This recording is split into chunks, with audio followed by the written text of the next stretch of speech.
And that to కొంచెం క్లోజ్కి రమ్మా. Okay okay, lift చేయాలా. 1 2 3. సో అక్కడ ఏంటంటే మీకు ఇక్కడి నుంచి ఈ పార్ట్ వరకు కదలడానికి లేదనమాట. ట్రైసెప్ ఎక్సర్సైజ్ ఇది, వెరీ బేసిక్ ట్రైసెప్. చేయమ్మా. 1 2. ఈ పార్ట్ కదలకూడదు, only hand part. Yes. So you can feel the pressure. ఇక్కడ పెయిన్ అనేది తెలుస్తుంది మీకు ఇది చేయడం వల్ల. ఓకే, ఒకసారి ఇది రాడ్. సో ట్రైసెప్లో బేసిక్గా సేమ్ మీ షోల్డర్ విడ్త్ కానీ అంతకన్నా క్లోజ్ కానీ తీసుకోవచ్చు. మీ షోల్డర్ విడ్త్ ఆర్ అంతకన్నా క్లోజ్ తీసుకోవచ్చు.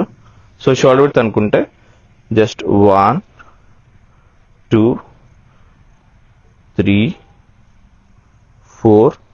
సో బేసిక్గా ఇక్కడ